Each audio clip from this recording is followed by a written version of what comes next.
नमस्कार मित्रों, आप सभी का हार्दिक स्वागत है हमारी चैनल धर्मार्थ पे। राजा भगीरथ के कठिन तपस्या के प्रभाव से गंगा स्वर्ग से पृथ्वी पर पहुंची। मान्यता है कि गंगा में स्नान करने से पाप धुल जाते हैं, इसलिए गंगा पतित पावनी भी कही जाती है। लेकिन हो सकता है कि कुछ वर्षों में गंगा पृथ्वी से वापस स्वर्ग चली जाए। भगवान विष्णु ने कहा है कि कलयुग के जब 5000 वर्ष पूरे हो जाएंगे तब गंगा पृथ्वी से वापस स्वर्ग लौट जाएगी।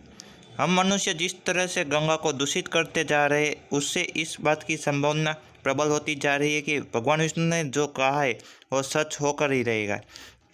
क्योंकि जिस नदी को ऋषि मुनियों ने माता के रूप में पूजा, आज उसी में मनुष्य कूड़ा कचरा बहा रहा है। ऐसे में संभव है कि गंगा मैया नाराज होकर वापस स्वर्ग चली जाए। गंगा के स्वर्ग वापस लौटने के संदर्भ में श्रीमद् देवी भागवत में कथा है कि एक बार गंगा और सरस्वती के बीच विवाद उत्पन्न हो गए। बीच बचाव के लिए लक्ष्मी आई तो सरस्वती ने लक्ष्मी को वृक्ष और नदी के रूप में पृथ्वी पर पापियों का पाप स्वीकार करने का श्राप दे दिया।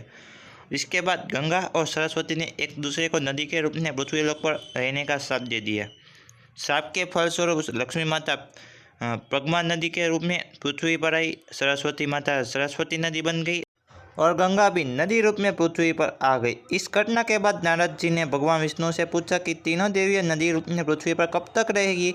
इसके उत्तर में भगवान विष्णु ने नारद से कहा कि जब कलयुग के 5000 वर्ष पूरे हो जाएंगे तब तीनों देवियाँ वापस अपने अपने स्थान पर लौट आएगी। कलयुग के 5125 वर्ष पूरे हो चुके और पद्मा नदी एवं सरस्वती नदी का लोप हो चुके और अब सिर्फ गंगा नदी ही बची है। भगवान विष्णु ने यह भी कहा है कि इन तीन देवियों के साथ वृंदावन और काशी को छोड़कर सभी तीर्थ भी पृथ्वी का त्याग कर देंगे। अगर आपको हमारी ये प्रस्तुति पसंद आई हो तो हमारे वीडियो को लाइक कर चैनल को सब्सक्राइब कर दीजिएगा। अगर हमसे इस वीडियो में कोई भी भूल या गलती हुई हो तो हम आपसे क्षमा मांग रहे, कृपया हमें क्षमा कर दीजिएगा।